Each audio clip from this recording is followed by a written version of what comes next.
Welcome back, ladies and gentlemen. In today's video, we are going to be back again reacting to the Tuscaloosa, Alabama tornado. So let's get into it. Hopefully we... Yes, no ads. Let's go. Touching down. So we have an emergency situation. This tornado is now on the ground. It looks like it's a now sizable tornado. If you see anybody outside, tell them to get inside right now. It's doing major damage in Tuscaloosa. We were watching this come into a metropolitan area. Jesus help them. It was horrendous. Oh, no. Wow. All I could think about was, is this thing coming from me? This thing is huge. It was utterly terrifying. I bet. You could feel the power of this monster. I'm not kidding. It was right on top of us. That's the tornado right there. It looked like it had a mind, that it had personality. It was the scariest moment of my life.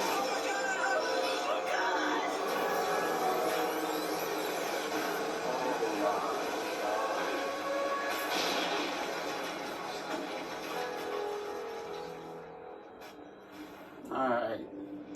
Tuscaloosa, Alabama, April 27th, 2011. We had severe weather that morning between 3:30 and 9 o'clock, and during that time, 5 people were killed and 250,000 people had no power. National Weather Service notified me that Tuscaloosa had a 40% plus chance of being hit by a tornado. It's important that we take heed of this, and hopefully Tuscaloosa will come out unscathed, but it doesn't hurt for us to be prepared and ready for what lies ahead in the next few hours. At that point, I decided to go ahead and activate the city's incident command system, which is basically our emergency protocols.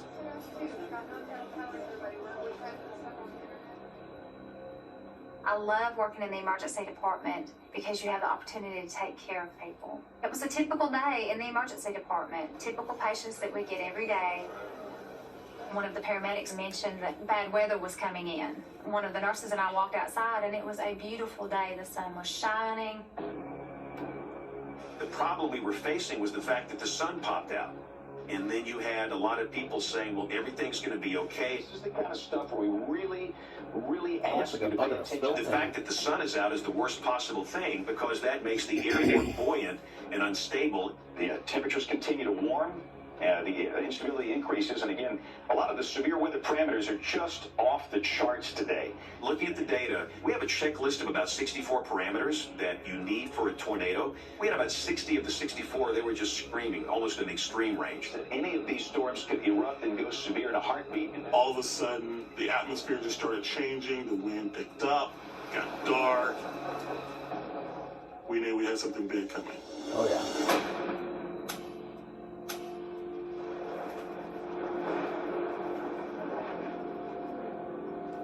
That particular day, we weren't doing anything special.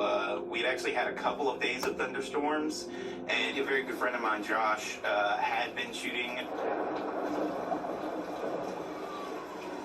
He was just playing around with a new video camera that I'd gotten not too long ago and was just trying to catch lightning.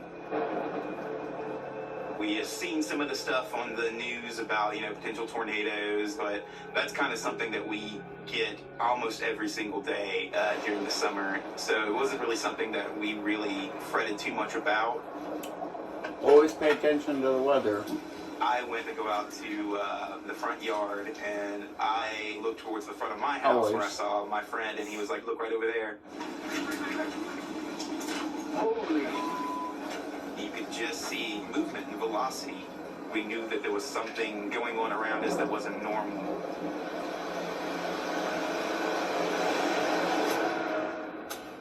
We want you to be in a safe place right now. All of these storms are extremely dangerous today. I think some of the real heroes were our people in the field.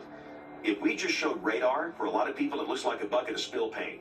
But you show a live stream, I will tell you, people will do something. Let's look at the live stream. We've got John Brown and Mike Wilhelm, two of our better sky watchers. I work for the state of Alabama, Department of Human Resources. I've stayed in touch with weather and studied it a lot for probably about 25 years. Oh, yeah, look at that thing. I see a little thing floating on your plane. I worked with Skywatchers for ABC 3340, and we were quite confident that there was a storm that was making aim on Tuscaloosa. It's rotating for sure. That is lowering. I see a few little fingers there. And that particular day, every storm was isolated, and it was maintaining strength, and it was rotating. It's starting to come into view. It's coming down to a point. It's right there in front of us. Right in front. We were looking at a storm, and John says, Mike, a lot of people are going to die today, and they just don't know it yet. Oh, yeah.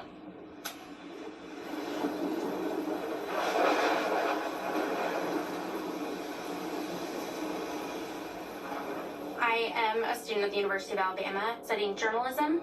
For about 6 years, I've been working at a local TV station in Tuscaloosa. It was while I was in one of my classes that we started getting word that the weather was going to be a little rougher than we thought, and so my professor asked if the station needed me, and at that point I was able to go to the station, and that's when things really started to progress. West Alabama is bracing for more stormy weather. And the same system has already been blamed for several deaths and destroying many businesses and homes all across the South. For the latest, I'm the news director and anchor at WVUA-TV. Being the news person, people are asking you, Lynn, is this going to be as bad as people say it is? And you really don't have any answers. It's really not in your hands. At the same time, you're having to think about your own personal safety. This potentially could hit the building where we are right now. So again, get in the lowest floor of your home, put as many walls between you and the outside as possible. We had converged in the studio to watch the tower camera, and we saw the tornado come down, take shape, and it became fairly large. Don't take a chance with this thing. This is obviously a very dangerous situation, what we're looking at. But then in just a few moments, we saw it lift back up, and it goes back up into the clouds. And yeah, it looks like it's lifting. You can feel that collective sigh of relief. It appears that it's not on the ground at this second, but... And I said it's going to get angry and come back down even worse. And in just a couple minutes, it did exactly that. Looks like it's now touching down. This is the west of Tuscaloosa. Yeah, we're seeing power flashes. So we have an emergency situation. This tornado is now on the ground. It looks like it's a now sizable tornado. We're watching live. This is coming right towards Tuscaloosa. Emergency for Tuscaloosa in Northport. And again, this is a very serious situation. So if you are watching us, I've lived in Tuscaloosa pretty much my entire life. I was out of school working for my dad at the time. It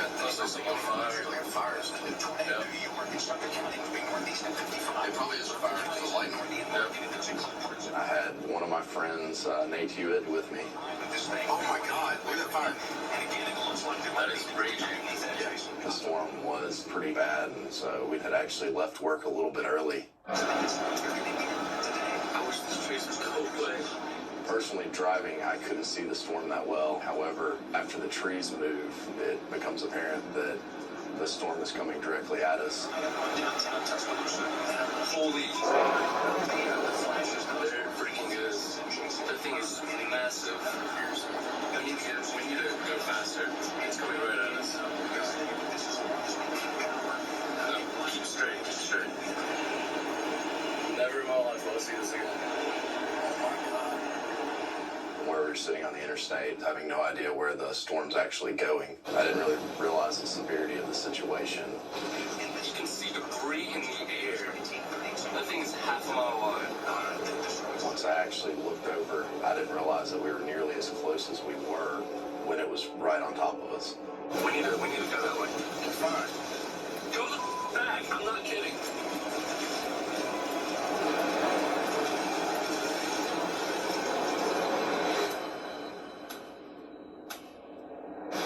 The best part about this is that I love that there's no hesitations. It's so good. You can see debris in the air. Never mind. We'll see this again. We need to go that way. It's fine. Go the back. I'm not kidding. Nate felt like we were too close, and That's when we probably went about half a mile in reverse down the wrong way on the interstate to get us far enough away from the storm. It's crossing the interstate right where we were. Oh my God.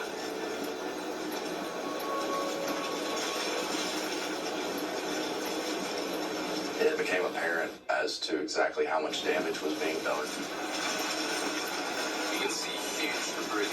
You can actually see what appears to be full-length 2x4s. I mean, just everything and anything had been sucked up and was spiraling around a half-mile circle. Oh my God.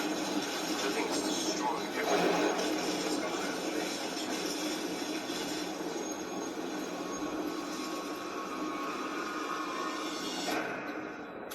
County and the other reports we've had, this thing is clearly a large, violent tornado that is down on the ground. I tried to indicate that this is a genuine emergency. This is not a false alarm. This is an extremely violent situation. Notice the power flashes. It's very hard to stay composed on the air because you know that if many people don't do anything in the path of that, there's a good chance they're going to lose their life. I want everybody in the city limits of Tuscaloosa to stay sheltered. I have a wife and 2 children, but you cannot be fatigued, you cannot be distracted, you cannot be emotional. Nobody should be on campus walking. Nobody should be driving. Oh no.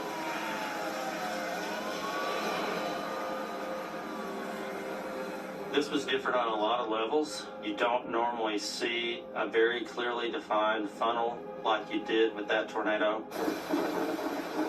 Had multiple vortices, meaning there was a lot of small funnel-like shapes that circulated around the outside of the tornado itself.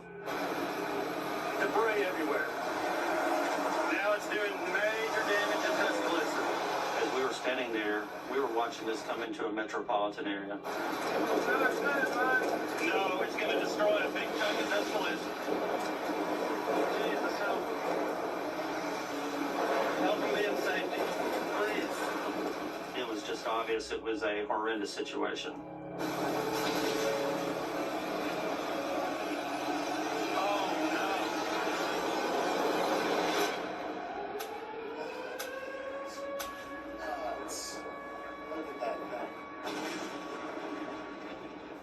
I am an on-air personality program director for a radio station. All of a sudden, they started blaring the sirens. Oh my God. Tornado was right in front of the radio station.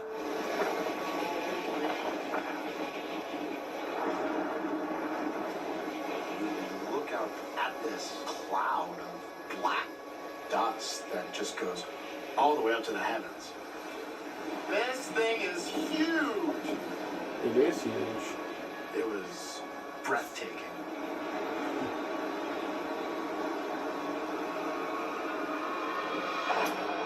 This is a very large tornado coming directly our way. This includes the University of Alabama campus.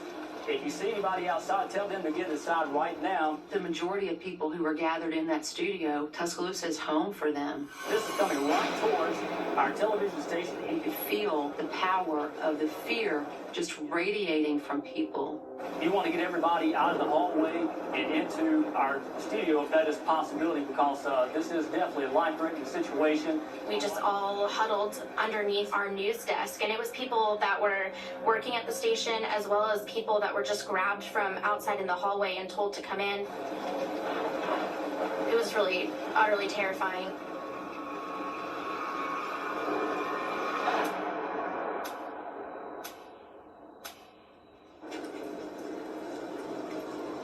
I see clouds moving like mad over there. We both began to see kind of a torrential movement of clouds, but it was so close to the ground. I mean, it looked like it was right behind another house. What is that flying in the air? There's debris. There's debris flying in the air, dude. Dude, that's getting loud. The rumbling of the ground and the pressure change and the sound growing going louder and louder and louder came towards us, we were scared to the point of going inside. Oh my God, here, give me that. Oh, dude, you see all the debris up there? Oh, dude, that was wild. Oh, it's right there. That's the tornado right there.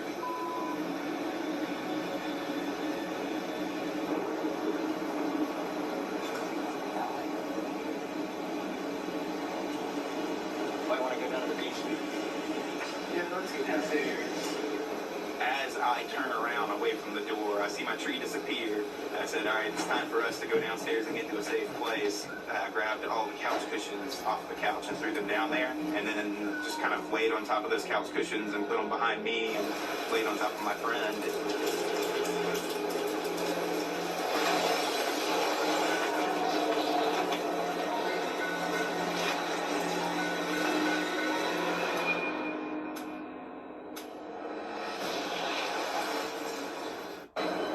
Oh, it's right there.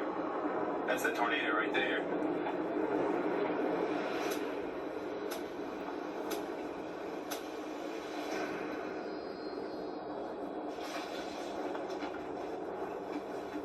I grabbed all the couch cushions and then just kind of laid on top of those couch cushions and put them behind me and laid on top of my friend.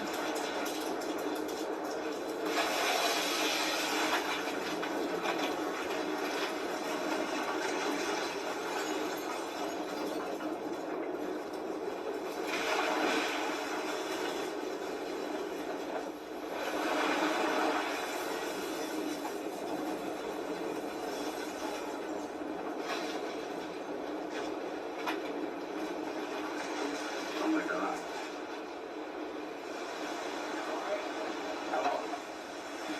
Everything's gone. A tree landed here. There's a hole in the roof. There are holes in the roof. Above my room and our old computer room, the entire roof was ripped off. There was nothing left. Oh my God, look at all these trees. Yeah, porch is gone. Oh my God. There was probably about 5 trees laying on top of the walkway to the house. And in that situation, it was when I was positive that we were in danger. We're going to have to get out of here. This house could collapse. Good This idea. thing looks like it might be over 1/2 mile wide, maybe up to 3/4 of a mile wide. Now, Isaiah Harper, you're seeing a tornado right now. Tell us what you got. It was monstrous. It was just huge. And it looked like, from sitting still at one point, that it had a mind, that it had personality. I'm watching people die. And at the same time, my wife was on the east end of Tuscaloosa, and my kids at home, and I'm wondering which way is this thing going to go. Either I'm about to die or my family is about to die. So it was the most scariest moment of my life. I mean, I saw my life sort of flash between my eyes.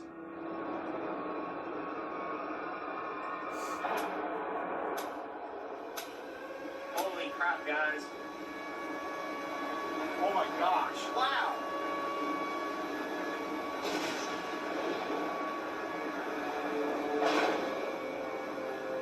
While I was filming the whole thing, all I could think about was, is this thing coming for me?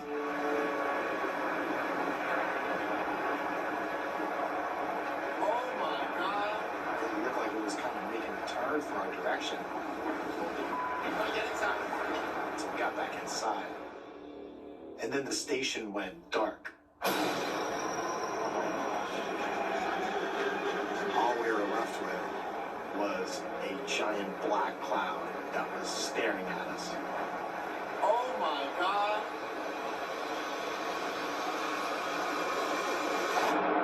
The last time we had one this big was probably March 21st, 1932, even before my time. Destroyed so much of Tuscaloosa. We were huddled in this room and we were surrounded this little television. This is where I've grown up. This is where I have raised a family. And now we were watching on live television the tornado rip through the heart of the city. And that was the first moment for me where you get that weak in the knees moment. It was traumatic. Right down Skyline Boulevard here and Interstate 5920. The quietness in the room was amazing. And then the TV went blank. I believe the tornado at that point was about halfway through our city. All right, this is a life-threatening situation. We have a very large tornado coming right into the center part of Tuscaloosa. This includes our television station. In that moment, you really don't know exactly what you're going to do. At some point, I started to pray. This thing's coming right towards the University of Alabama campus. We're going to stay on air as long as we possibly can. We're getting power glitches. A very large tornado on the ground right now. Then, boom. Just completely gone. Everything went black. So I grabbed my camera and I just started running up flights of stairs in the building. And as soon as I got out of the stairwell, there it was. And all you can do is just look. It's such an overpowering feeling to be eyeball to eyeball with a killer like that.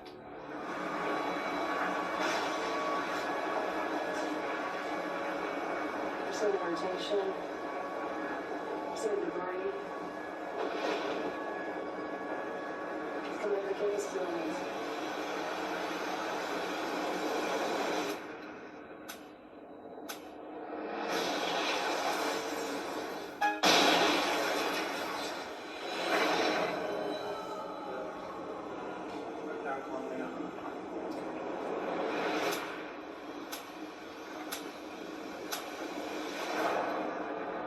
Some rotation, some debris.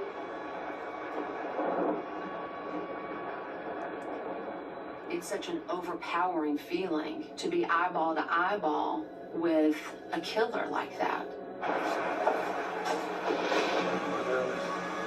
It's coming over the campus buildings. You could feel the power of this monster.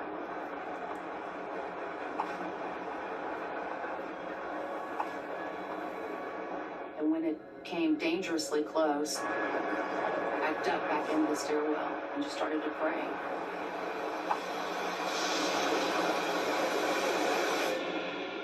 Are you kidding me?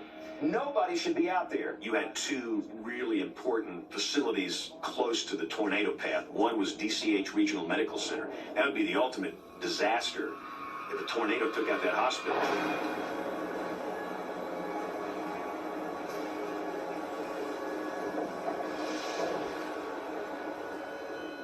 Our nurse manager stuck her head in the door and said for us to take cover because the news had reported that there had been a tornado spotted on 15th Street coming straight for the hospital. We had this child who was intubated, so we quickly decided that the other nurse would lie over her head and that I would lie over her body on the stretcher and hang on. At this point, we're unaware of how big this tornado was. And then all of a sudden, there was this huge black cloud just swirling. And I screamed, oh my gosh, there it is.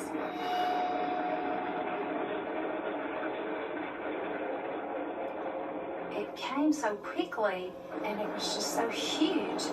And it was so close. It was almost like you could reach out and just touch it.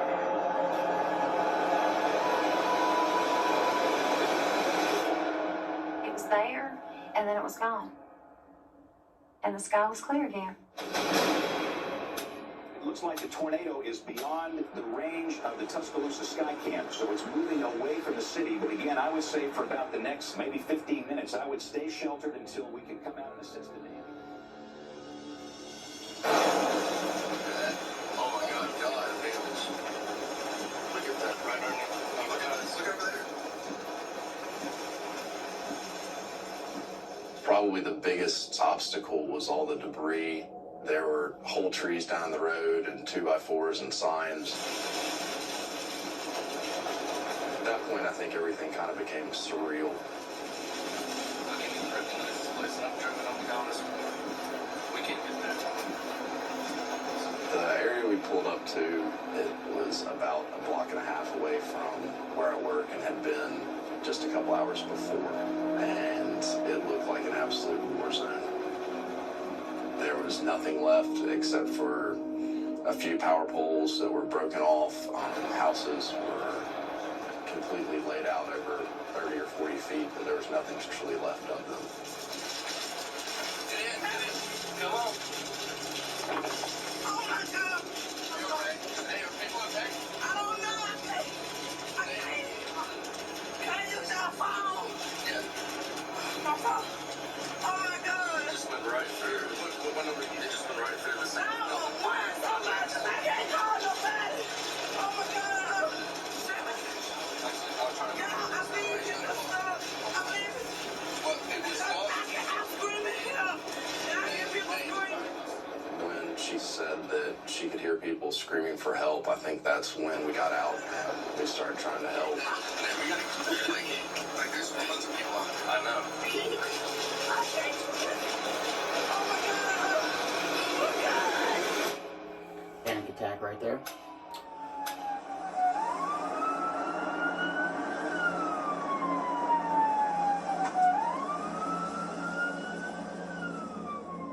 As we were in the vehicle, I was getting updates about 2 communication towers being destroyed. About 80% of the city's heavy equipment was destroyed. 911 being gone. And a fire station being destroyed.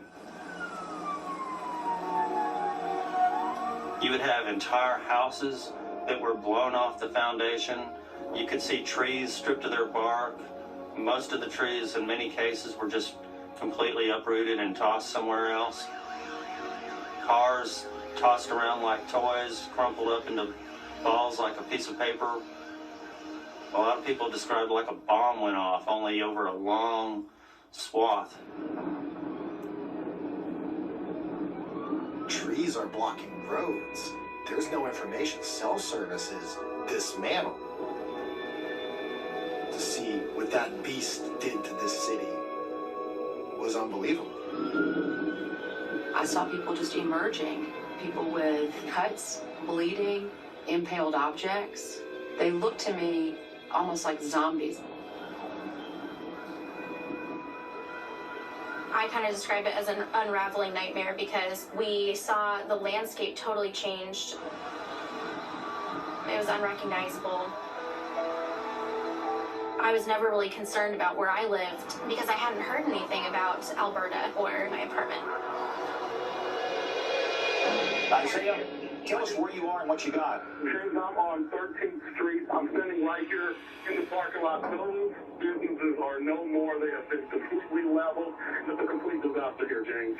There was a Shell gas station on the corner of 13th and McFarland. And everything inside of that gas station had been gutted by the storm, except for the counter. And I remember walking up to a lady, she was still holding on to the counter and she was crying. She says, I wrote this storm holding on to this counter. And I'm not letting this go until somebody tells me for sure that thing is gone. But I said, man, the storm's moved on. And during that interview, she let go.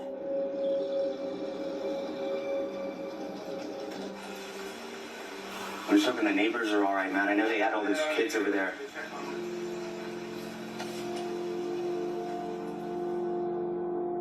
You're worried about some of the things that you have, but then that very quickly dissipates and you get to being where you need to go and check on everyone else around you. Come on, come on. Hey, how are y'all? Yeah, we're good. Tuscaloosa's not a very big town, and we all kind of know each other a little bit around here, especially our neighbors. You okay? Hey, I need to get over here. I need to go check on these folks. Josh, we got power on. It's a sketchy situation when you're dealing with high electricity in a disaster area. They're down now, but they might come back up. That's what I'm saying. We got to get over here. We have to go check on these people. Hey, are y'all okay? There's trees all up and down here, so I don't know. The neighbors to my left, they had a couple of trees leaned over on the side of their house, and, you know, I was worried. Yeah, there should be people on the way. Children were crying. It was a very stressful situation. You all right?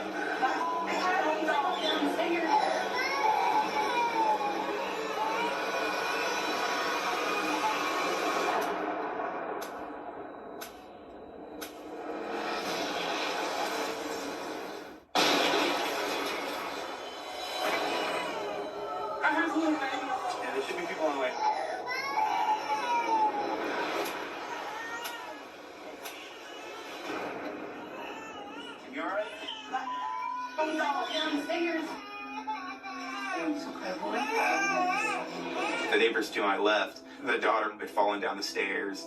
That was just absolutely heartbreaking. Hey, is it over? The storm? Yeah, the storm's over here. One second. Go ahead. How you guys doing? The storm's gone. So sorry. Hey, you guys want to come up here? The other ones were way downstairs when the doors were open and everything was flying around. I was trying to get down and... That's pretty exciting, huh? It was kind of a wild situation. You know, there was no power. Children were crying. You just try to do things as calm and take everything one step at a time.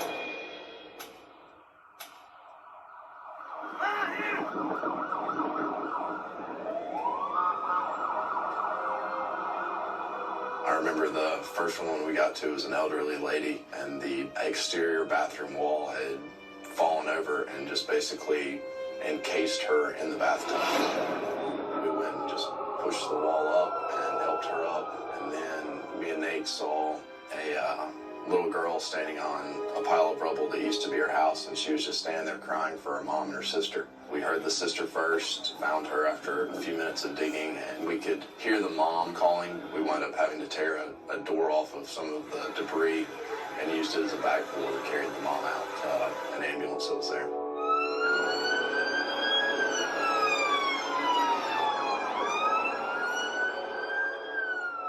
The first 3 patients that came to the hospital came by ambulance, and we never saw them on the trauma hall because they perished before they actually got into the hospital. It was very difficult because they're children. That sucks, man. Patients came so quickly, and they just continued to come. It's like there was no end. Before you knew it, the whole emergency department was completely filled. People sitting on the floors, on countertops. Rooms that were made for a patient would have 4 and 5 patients. The hard part is you would have mamas and daddies coming and looking for their children. So you had to tell them, I don't know where your child is. And so you have these panicked parents begging you to tell them that their children are okay, and you can't.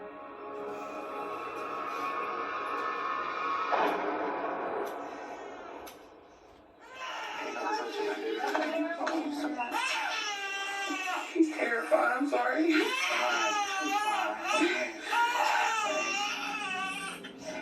We didn't have some of the basic utilities that we needed to get by. Makes an uncomfortable situation, and the only answer is to try to keep your calm. He's fine.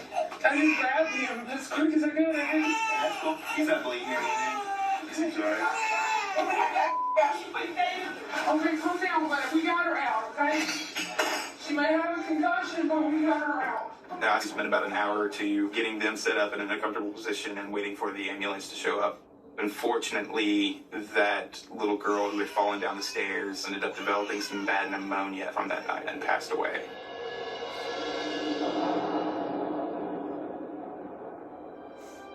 Been a massive destruction here in the Tuscaloosa area, and all the way we've seen scores of buildings that have been leveled. I think it really hit me the next morning that the night video, you just don't know, but that first light of day chopper video was just horrifying. Looked like it intensified just as it came into Tuscaloosa. Didn't recognize anything. It could have been any place in the world. I wouldn't know what that was.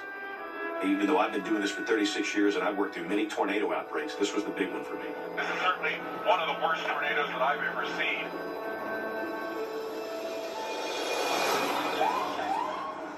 There's just a fan on the side of it. The fact that we woke up to sunny weather was just very odd because we had just been through such a monster of a storm. Fire station. We immediately started seeing damage, and one of the first real places that we saw was a fire station. Oh, this used to be the church. I looked up and I saw just this gaping hole inside this church. And every day they had this sign that was like inspirational. There was a chandelier that was still there. It was just this sad little church that used to be so grand and beautiful, and it was just crumbling. That was a scene that I will never forget.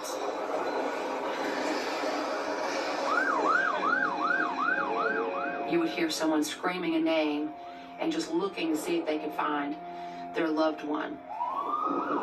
There was one gentleman who just instantly fell to his knees and just started to pray. It turned out later that he was supposed to be inside that building. That building was a restaurant, and it just so happened it was his day off.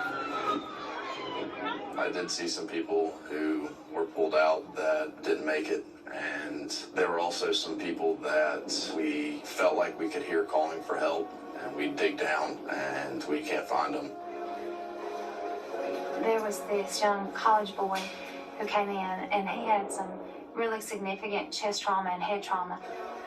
He reminded me of my son, and I felt like I wanted to be the one to take care of him. All I could think of was, here is this young man who did absolutely nothing wrong, but he's gonna die. And I knew he was gonna die. And it just broke my heart.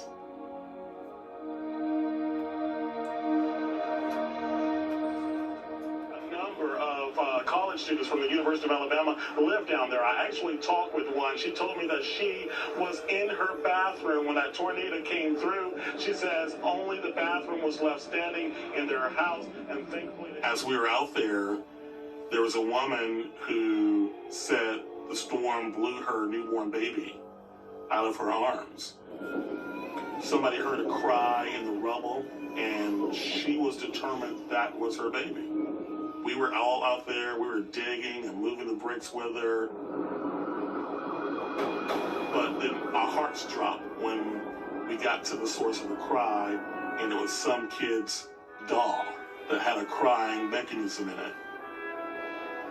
I don't believe to this day they ever found that child.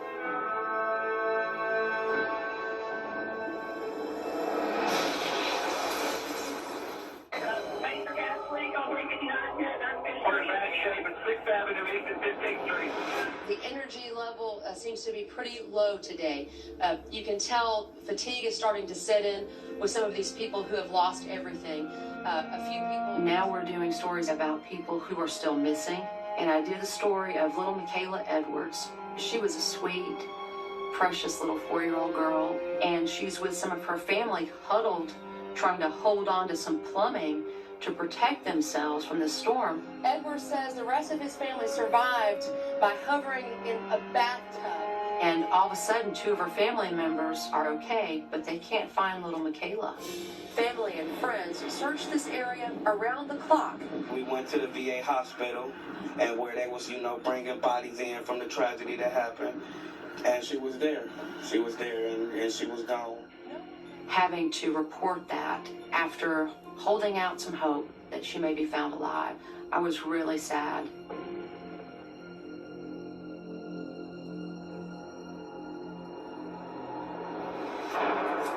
I wonder how far we're going to have to walk in order to get to an area where cars can actually travel. I don't know what the hell. We had no idea of knowing how bad the damage was. We just knew that we had gotten hit in our area. We ran out of supplies, and we decided to go up to University Boulevard, and there weren't houses anymore. Everything was gone. That was the biggest shock. We didn't get hit directly, anywhere near as hard as I thought that we did.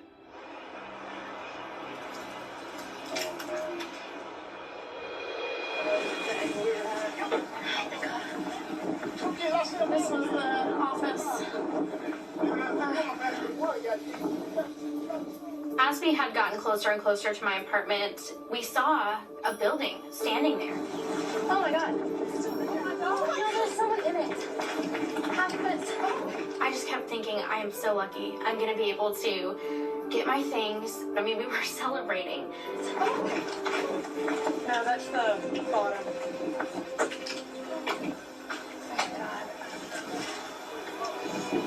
Wow.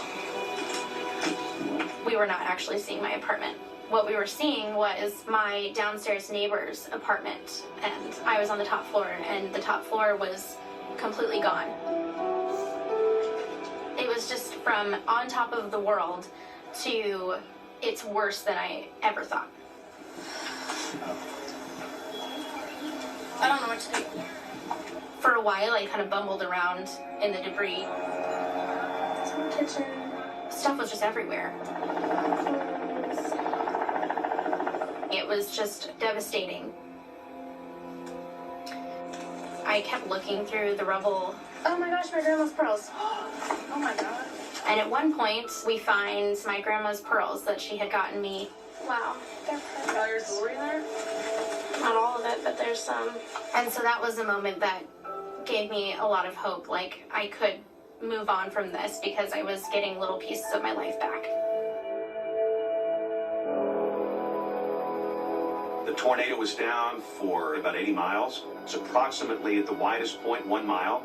The maximum wind velocity was about 180 to 190 miles an hour. The death toll in my state that day was over 250, and that is absolutely inexcusable. I've got to take the energy I have and work on preventing this from happening again. You can be a part of a process that can deliver information that's potentially life-saving, but we had one of the highest death counts ever. So it was one of those days that I don't think I'll ever totally forget. I worked as hard as I could work. I still had patients die. You feel like I didn't do enough. I could have done something else. And that's tough. The President and First Lady offered hugs and handshakes to members of a community that has suffered the ultimate loss. I've got to say, I've never seen devastation like this. It is heartbreaking. I remember he would keep saying, Walt, I've never seen destruction like this. But I said, Mr. President, you've never seen people fight back like this. Here in Tuscaloosa, it was the people that came to the rescue, and it made me so proud to say that Tuscaloosa is my home. I was blessed that no one in my family was harmed. I realized that life is so precious. It really changed my outlook on life. Since the tornado, I have become a firefighter.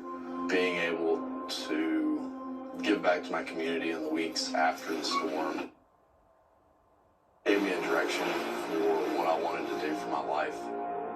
When all the comforts of normal life are stripped away, you will see a beauty in people like you've never seen before. You'll see that person who has almost nothing give everything they have to help someone else. And no matter how bleak the situation may be, there's always hope. That's that.